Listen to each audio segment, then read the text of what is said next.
የ49 ዓመቱ የስኬት ማማ ላይ የደረሰው ትልቅ የቢዝነስ ተቋምን የሚያንቀሳቅሰው ባለሀብት ማንነቱን እየቀያየረ በየአቅጣጫው በእድሜ ከሱ የሚያንሱ ሴቶችን ሲያባልግና ሲያበላሽ ቢቆይም በስተመጨረሻ ያልጠበቀውና ያላሰበው ጉድ የሚያስብል ዱብዳ በአንዲት ሴት ገጥሞታል።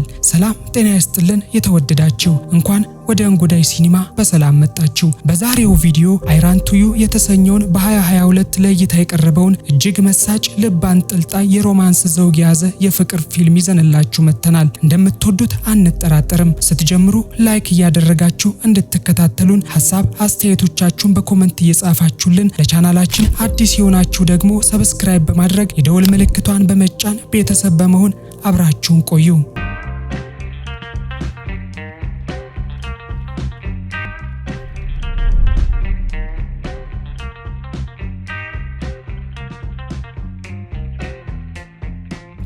ፊልሙ ሲጀምር ጆኒ የተባለን ሰው ያሳየናል። ጆኒ በቢዝነስ ስራ ላይ እጅግ በጣም የተሳካለት ባለሀብት ሰው ሲሆን ጠዋት ተነስቶ የሰውነት እንቅስቃሴ ማድረግና መሮጥን ያዘወትራል። ከሰዎች ጋርም እጅግ በቀላሉ መግባባት የሚችልና አማላይ ሴቶችን በጣም የሚወድ ሰው ነው። በተለያየ ጊዜያት ማንነቱን እየቀያየረ ሴቶችን ይተዋወቃቸዋል። የሚፈልገውንም ነገር ያደርጋል። አንድ ቀንም በስራ ቦታ ላይ ሳሉ ፋቢዮ የተባለ ጓደኛው ለሌሎች ጓደኞቹ በዚህ ሳምንት እንኳን ብቻ 3 ሴቶችን በተለያዩ 3 ማንነት ቀርቦ እንዳወጣቸው ሲናገር ጃኒም እየቀለደ ምናልባት ከነዚህ 3ቱ ሴቶች መካከል አንዷ ያንተ ሚስት ልትሆን ትችላለች እያለ ያሾፍበታል። በቀጣይም ዳሪዮ ከተባለ ጓደኛውና የግል ዶክተሩ ከሆነው ሰውዬ ጋር ቁጭ ብለው ምሳ እየበሉ ዳሪዮ የተለያዩ ሴቶችን በተለያዩ ማንነት መቅረብ እንዲያቆምና አንድ ምርጥ የሆነች ሴት ፈልጎ እንዲያገባ እየነገረው በመሃል ስልክ ይደወልና ንግግራቸው ይቋረጣል። ጂሚንም የደወሉት ስለ እናቱ ሊነግሩት እንደሆነ ሲነግረው ዳሪዮም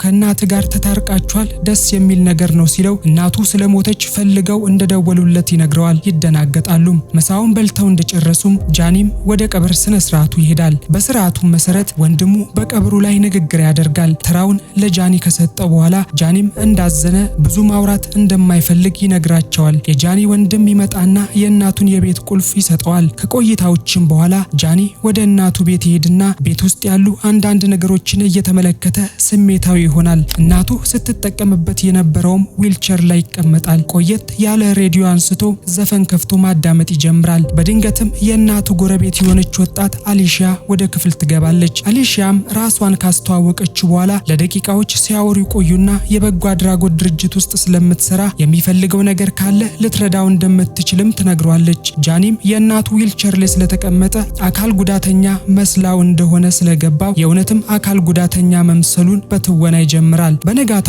የሥራ ቦታ ላይ የጫማ ድርጅታቸው እጅግ ኪሳራ እየገጠመው ስለሆነ አዲስ ስትራቴጂ በመጠቀም የድሮ ምርታማነታቸውን መመለስ እንዳለባቸውም ይናገራል። ጁሊያም የተባለች ባልደረባቸው ጫማውን ለምን ለአትሌቶች አናከፋፍልም በማለት ሐሳቧን ታቀርባለች። ጃኒም ለአትሌቶች ብቻ የምናቀርብ ከሆነም ይህንን ጫማ የሚለብሱት ስፖርተኞች ብቻ ይሆናሉ። እኛም ጫማውን እንዲለብሱት ማድረግ ያለብን ፋሽንና ሞዴሎች ዘመናዊ ወጣቶች መሆን አለባቸው፣ እነሱ ካደረጉት ነው ዘላቂነት የሚኖረው ይላታል። ስብሰባውም ከተጠናቀቀ በኋላ ሉሲያና የተባለችው የጃኒ ጸሐፊ አምጪልኝ ያላትን ልብስ አምጥታ ትሰጠዋለች። ጃኒም በመኪና ወዲያ ወደ እናቱ ቤት ይሄዳል። ያንን ልብስና ያንን ዊልቸር እየተጠቀመ ትወናውን ይጀምራል። ጃኒም አሊሻን ዛሬ ስቲል ጋብዝሽ ቤቴ ውስጥም ቢሆን ቡና እንጠጣ ይላትና እሷን ካሳመናት በኋላ ቤታቸው ቁጭ ብለው ቡና እየጠጡ ማውራት ይጀምራሉ። በንግግራቸው መሃል ብዙ ግንኙነት እንደማትፈልግና አንዴ ግንኙነት ከጀመረች እስከ ትዳር ድረስ ዘላቂነት ያለው ግንኙነት እንደምትፈልግ ይረዳል። አሊሻም ቡናውን ከጠጡ በኋላ ሊድ ብላ ስትነሳም ጃኒም በዚህ ሰዓት መጠቀም የነበረበትን ትልቅ እድል እንዳልተጠቀመ ይረዳና በድጋሚ ይቀጥራታል። ሃይስፒድ የሚባል የጫማ ድርጅት እንዳለውና ዩሮፕ ውስጥም 148 በላይና ከከተማ ወጣ ብሎ እጅግ በጣም ትልልቅ የሆኑ 3 ቪላ ቤቶች እንዳለው ይነግራታል። ይህንን ሁሉ ጉድ ስትሰማ አሊሻ ወዲያውኑ ነበር ባህሪዋ የተቀያየረው። አሁን ስለቸኮለች መሄድ እንዳለባትና የአሁኑ ቅዳሜ ቤተሰቦቿ ጋር ምሳ ልትጋብዘው እንደምትፈልግ ትነግረዋለች። ቅዳሜም በደረሰ ጊዜ ጃኒ በመኪና ወዳለችው ቦታ ይሄዳል። ወደ ቤተሰቦቿን ቤት ከመድረሱ በፊት መኪናውን ራቅ አድርጎ በማቆም ለዝናብ መከላከያ የሚሆን ልብስ ይለብስና በዊልቸር ወደ እነሱ ቤት ጉዞ ይጀምራል። በጣም ከባድና ዳገታማ ቢሆንም እንደምንም ብሎ ወደ ተነገረው ቦታ ወደ ቤታቸው ይደርሳል። እዛም ከደረሰ በኋላ የአሊሻን ቤተሰቦችና በሰው ሰራሽ ሳንባ የምትተነፍሰውን አያቷን ይተዋወቃሉ። ብዙም ሳይቆዩ የአሊሻ እህት የሆነች ሺያራ የተባለች ሴት ወደዛ ትመጣለች። ጃኒም በውበቷ እጅግ በጣም ደነገጠ። ነገር ግን እህቷ ከመኪናው ስትወርድ እሷም ዊልቸር ተጠቃሚ እንደሆነች ተመለከተ። በጣም ተናደደ። ምክንያቱም አሊሻ ወደ ቤት የጋበዘችው ለራሷ ፈልጋው ሳይሆን ከእህቱ ጋር ልታስተዋውቀውና ግንኙነት እንዲጀምሩ ፈልጋ እንደሆነም ይጠረጥራል። የምሳ ፕሮግራሙ ካለቀ በኋላ ሺያራና ጃኒ ውጭ ቁጭ ብለው ማውራት ጀመሩ። ሺያራ ስፖርት መጫወት እጅግ በጣም እንደምትፈልግና ፕሮፌሽናል ቫዮሊን ተጫዋች እንደሆነች ትነግረዋለች። እጅግ ረዘም ያለ ሰዓት ካወሩ በኋላ ወደ ቤት ይመለሳል። በማግስቱም ለጓደኞቹ ስላገኛት ሺያራ ሁሉንም ነገር በተመስጦ ይነግራቸዋል። ዶክተር ዳሪዮም ስለ ትክክለኛ ባህሪዋ ስላላት አመለካከት ሲጠይቀው ሌሎች ጓደኞቹ ግን ታምራለች ወይስ አታምርም እያሉ እያጨናነቁ ያዋክቡታል። እሱም በጣም ቆንጆ ነች፣ ነገር ግን በዊልቸር ስለምትሄድ ትንሽ ቅር ብሎኛል ይላቸዋል። በዚህም ሰዓት ጓደኛው ፋቢዮ ከባድ ውርርድ ገጠመም። ቆንጆ ከሆነች አብረሃት ደርና አሳየን በማለት እልህ ውስጥ ያስገባዋል። እሱም አድርግ ያሳያቸዋለሁ በማለት ውርርዱን ይስማማሉ።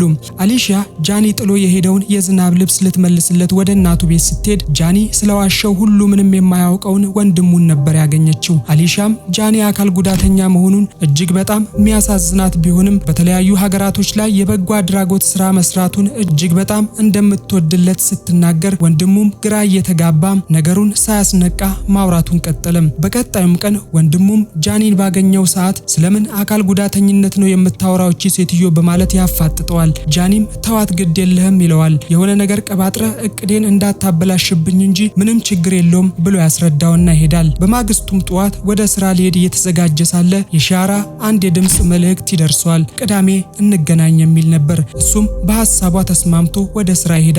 በስራ ላይ ሳለ ግን ሺያራ ከየት መጣች ሳትባል ወደ ቢሮ ስትገባ ድምጿን ይሰማል። ዊልቸር እንዳልያዘና እንደሌለው ስላስተዋለ በፍጥነት እየተደናበረ ዘሎ ጠረጴዛው ላይ ተቀመጠ። ሺያራም ምንም አላወቀችም። የመጣችበትን ጉዳይ የነገረችው የአሁኑ ቅዳሜ እንገናኝ ያልኩ ቢሆንም መገናኘት እንደማንችልና ምክንያቱም የምጫወትበት የአካል ጉዳተኛ የቴኒስ ቡድን ጨዋታ የሚያደርገው የአሁኑ ቅዳሜ ነው ብሎ አሰልጣኛችን ስላስጠነቀቀን ለዛ መገናኘት ባንችልም እዛ በመምጣት ግን አብረኸኝ ብትሆንና ጨዋታውን ብታይ ደስ ይለኛል ትለዋለች። እሺ ብሎ ሐሳቧን ይቀበላል። ቅዳሜም ሲደርስ ሺያራ የጋበዘችውን ጨዋታ ለማየት ይሄዳል። በጨዋታው እጅግ ደስተኛ ነበር። ጨዋታውም ካለቀ በኋላ ይገናኛሉ። ደስ የሚል ጊዜ እንደነበርና ከጓደኞቿ ጋርም ምሳ እንዲበሉ ትጋብዘዋለች። የምሳ ፕሮግራሙ እሱ እንደጠበቀው አልነበረም። ጓደኞቿ ስለ አካል ጉዳተኞች ብቻ ነበር የሚያወሩት። በጣም ያደናግሩታል። አካል ጉዳተኛ የሆንከው ጉዳት ደርሶብነው እያሉ በጥያቄ የሚያጨናንቁታል። ማታም ወደ ቤት ከገባ በኋላ ራሱ በቅዠት እየታየው ይረብሸዋል። በቀጣዩም ሳምንት የሺያራ የቫዮሊን ፕሮግራም ለማየት ቱሪን ወደ ተባለች ከተማ ይሄዳል። በዛም ሰዓት እጅግ በጣም ውድ የሆነ የኤሌክትሪክ ዊልቸር ይገዛና ሺያራንና የቡድን አጋሮቿን ቫዮሊን በሚጫወቱበት ሰዓት እጅግ በጣም ይገረማል። ውጪ በሚወጡበትም ሰዓት ሺያራ ጃኒን አይታው እኔ ጋበዝኩ ፕሮግራም ይሄኛው አልነበረም እንዴት ልትመጣ ቻልክ ትለዋለች። እሱም የተለያዩ የዊልቸር እርዳታዎችን ልናደርግ ነበር ወደዚህ ከተማ የመጣ ነው። እናም በድንገት ይህ ፕሮግራም እንዳለ ስሰማ ነበር እስኪ ሊያችሁ ብዬ ወደዚህ ብቅ ያልኩት ይላታል። ከዚያም በኋላ ለምን ራት አንበላም ብሎ ውድ ወደ ሆነ ሆቴል ይገባሉ። ጃኒ ስለ አካል ጉዳተኝነቱ ጉዳይ የዋሻትን እውነቱን ሊነግራት አሰበም። ከምን እንደሚጀምር ግራም እየገባው ዛሬ ወደዚህ ከተማ የመጣሁት እውነቱን ለመናገር እሷን ለማየት እንደሆነ እንጂ ምንም አይነት እርዳታ ሊያደርጉ እንዳልሆነም ይነግራታል። እሷም እየተደሰተች በድንገት ችርስ ብሏት ሊጠጡ ሲሉ አዲሱ የኤሌክትሪክ ዊልቸር በራሱ መሄድ ይጀምርና ኃይለኛ ውዝግብ ይፈጠራል። ሊያረጋጋውም ቢሞክር ለደቂቃዎች ያህል አስቸግረው ይቅርታም ይጠይቅና ይስተካከላል። በመጨረሻም ራቱን ከበሉ በኋላ ሆቴል ውስጥ ሩም ይይዙና እዛው ይገባሉ።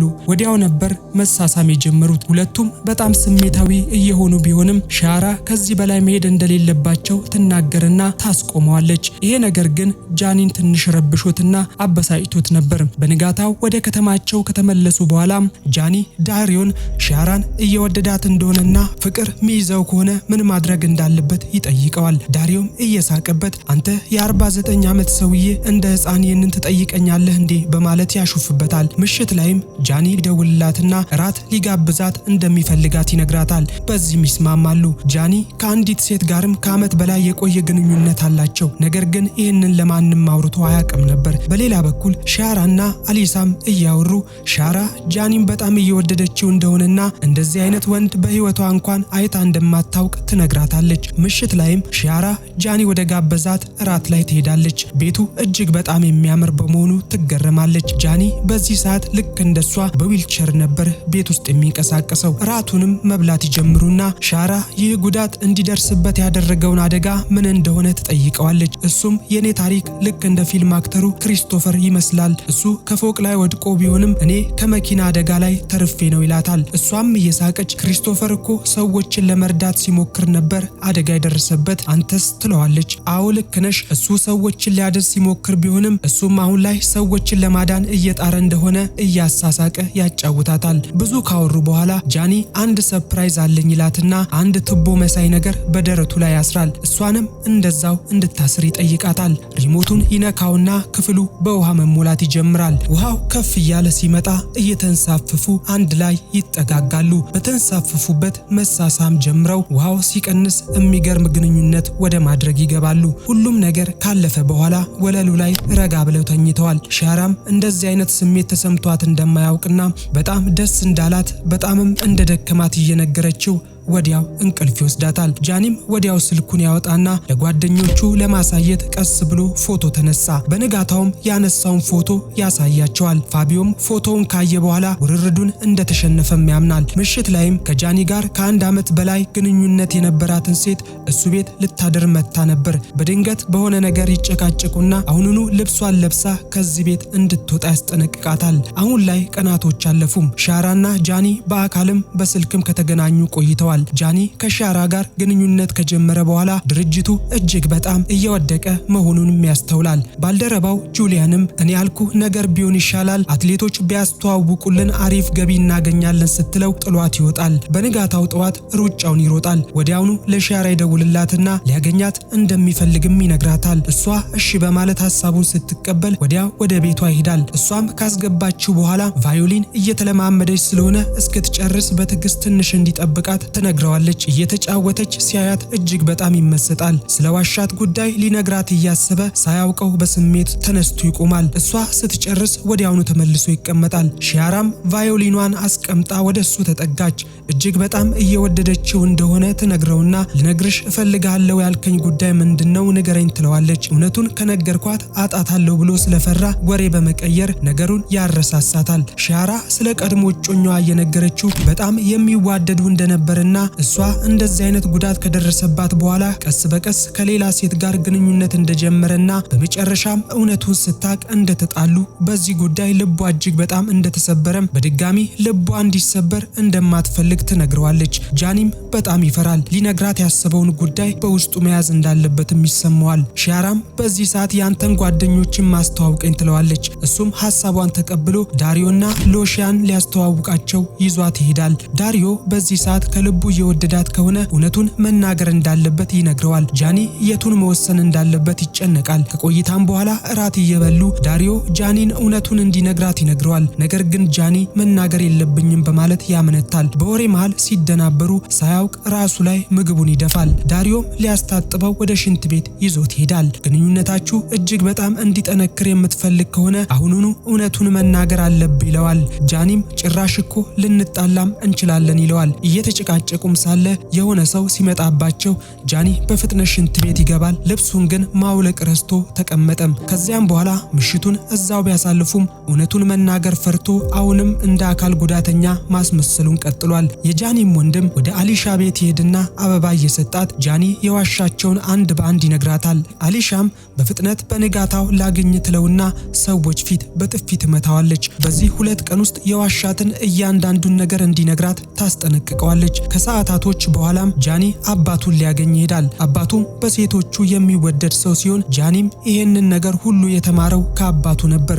ጃኒም አባቱን ምክር ፈልጎ እንደመጣ ሲነግረው አባትየው በህይወቱ እሱ የሰራውን ስህተት ድጋሚ መስራት እንደሌለበትና ሴቶቹን ማብዛት በማቆም አንድ ሴት ብቻ መምረጥ እንዳለበት ያቺም የመረጣት ያፈቀራትን አንድ ሴት ምንም አይነት ነገር ሳይደብቃት አብሯት እንዲኖር ይነግረው ጀመር። ጃኒም ለአባቱ እንዴት እንደዚህ ቀለል ታደርገዋለህ? ይሄንን ስነግራት እኮ እስከ መጨረሻው ላጣት እችላለሁ፣ ሊሆን አይችልም ይለዋል። በመሃል ግን አንድ መድረክ ላይ ያለ ሰው በአካባቢው ያሉ ሰዎችን አዳምጡኝ እያለ ንግግር ማድረግ ይጀምራል። በአውሮፓ ላይ እጅግ በጣም የሚታወቀው ትልቁ ጳጳስ ወደዚህ ከተማ ስለመጣ እሱ ጋር መሄድ የሚፈልግ ሰው አሁኑኑ መመዝገብ እንደሚችልና በፈውስ በቅባት በትንቢት መገልገል ለሚፈልግ ቅድሚያ እንደሚሰጥ ይናገራል። በዚህ ሰዓት አባትና ልጅ አንድ ሐሳብ ወደ አእምሯቸው ይመጣል። አባትየው ስለዚህ ጉዳይ እንዲነግራትና እዛ በመሄድ እንደተፈወስክ በማስመሰል ጉዳዩን ጨርሰው ይለዋል። አሊሻና ሻራ እያወሩ አሊሻ ከጃኒ ጋር ያላት ግንኙነት ደስ እያላት እንዳልሆነ ትነግራታለች። ሻራ ለምን እያለች እየጠየቀች ሳለ ጃኒ ይደውልላትና ወሬያቸው ይቋረጣል። ሻራም ስልኩን ከዘጋች በኋላ የፈውስ ፕሮግራም ስላለ ትልቁ ጳጳስ ጋር አብረን እንሂድ በማለት ጠይቆኝ ነው ትላታለች። አሊሻም ለምን ይመስልሻል እዛ እንሂድ እያለሻለሁ ስትላት ምናልባትም መሄድ እንደሚችል ሊያሳየኝ ይሆናል። እሱ የማላውቅ ይመስለዋል፣ ነገር ግን እኔ መሄድ እንደሚችል በደንብ አድርጌ አውቃለሁ። እሱ ሳያየኝ በድንገት መንገድ ላይ አይቼው ነበር። ምናልባትም ይህንን ሰበብ አድርጎ እውነቱን ሊነግረኝ ፈልጎ ይሆናል። ከልቤ ስለወደድኩት ላጣው አልፈልግም፣ ለዛ ነው አንድ እድል እየሰጠሁት ያለሁት ትላታለች። በነጋታውም ሻራ ባስ ተሳፍራ ወደ ፕሮግራሙ ትሄዳለች። እዛ ቦታ ላይ ብዙ ሰዎች ነበሩም። ታዋቂ የተባለው ጳጳስ ዋልተርም ከእናንተ ውስጥ መጀመሪያ ጸሎት ለማድረግ የምፈልገው ለዛ ልጅ ነው በማለት ወደ ጃኒ ይጠቁምና ጃኒን ወደ ውስጥ ይዞት ይገባል። ዋልተርም ትንሽ እንደጸለየ ጃኒን የሆነ የዋሸኝ ነገር አለ፣ ፈጣሪ ደስ የማይል ነገር እንዳለ እየነገረኝ ነው ይለዋል። ጃኒም ያለውን እውነት አንድ ባንድ ዝርዝር አድርጎ ሲነግረው እዚህ ጋር የውሸት ተፈውሻለሁ በማለት ተነስተ ብትሄድ ለዚህ ምዕመን የውሸት ተስፋና የውሸት ትንቢት ነው የምትሰጠው፣ ስለዚህ ይህንን ማድረግ የለብህም በማለት ይነግረዋል። ውጪ ያሉ ሰዎች በእግር እየተራመደ ይመጣል ብለው ቢጠብቁም እሱ ግን በዊልቸሩ ተመልሶ መጣ። ሻራ ጃኒ መዋሸቱን መቀጠል እንደፈለገ ትረዳና በተስፋ መቁረጥ ስሜት ጥላው ስትሄድ ትልቅ መኪና ይመጣባታል። ይህንን የተመለከተው ጃኒ ከተቀመጠበት ዊልቸር ላይ ተነስቶ በፍጥነት እየሮጠ ሄዶ ያስቆማታል። ባየችው ነገር ተደስታለችም ተናዳለችም። ምንም ሳትለው ወደ ባሱ ትገባና ወደ ከተማዋ ትመለሳለች። ጃኒ ወደ ከተማው ከተመለሰ በኋላ ከአንድ ዓመት በላይ ግንኙነት የነበራት ያቺ ሴት የፋቢዮ ሚስት ነበረችና ፋቢዮ ይህንን ባወቀ ሰዓት ከጃኒ ጋር ክፉኛ ይጣላል። ይህንን በማድረጉ ፋቢዮ ብቻ ሳይሆን ብዙ ሰዎችም አዝነውበታል። ጃኒ ወደ እናቱ መቃብር ይሄዳል። በህይወቱ ለመጀመሪያ ጊዜ አርፍዶ ቢሆንም እናቴ እወድሻለሁ ብሎ በአይኖቹ ላይ እንባ እየተናነቀው ወደ ድርጅቱ ተመለሰ። ሁሉንም ጓደኞቹን ይቅርታ ይጠይቃቸዋል። በድርጅቱ ውስጥ ያለውን የሥራ ኃላፊነት ለጁሊያ ይሰጣታል። በጁሊያ ሐሳብ መሰረትም ቀደም ብላ እንዳቀደችው የሚያመርቱትን ጫማ ለአትሌት ስፖርተኞች ለመሸጥ ይስማማሉ። ጃኒ ከመስሪያ ቤት እንደወጣ ሺያራን ሊያገኛት ወደ ቤታቸው በፍጥነት ይሄዳል። ነገር ግን ያገኘው አያቷን ብቻ ነበር። የሺያራ አያትም ስለ ሺያራ ሁሉንም ያለችበትን ሁኔታ ትነግረዋለች። ከልቧ እንደምትወደውና ስለሱ ብዙ ጊዜ እንደምታወራ እንዲሁም ሲከፋት ወዴት አካባቢ ርቃ እንደምትሄድ ተጠቁመውና እዛ ሄዶ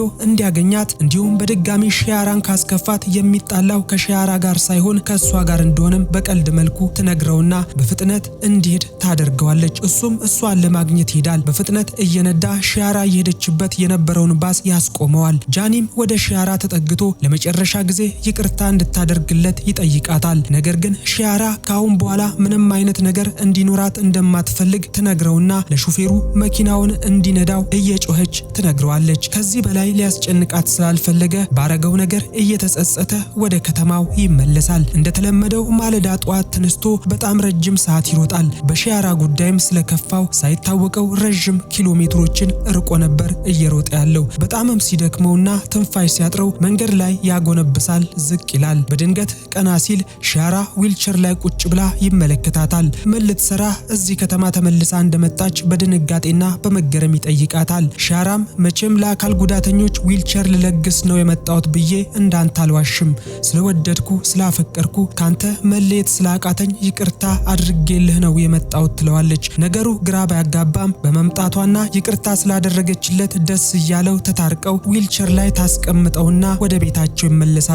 በቀጣይም ትዕይንት የጃኒ ወንድም ከአሊሻ ጋር እየተደሰተ ፋቢዮ ከሚስቱ ጋር ተታርቆ እንዲሁም የሺያራ ቤተሰቦች በደስታ እየደነሱ የጃኒን 50ኛ ዓመት ልደት እያከበሩ ደስ የሚል ጊዜ እያሳለፉ ጃኒም ሺያራን ተሸክሟት እየደነሰ ፊልሙ ይጠናቀቃል።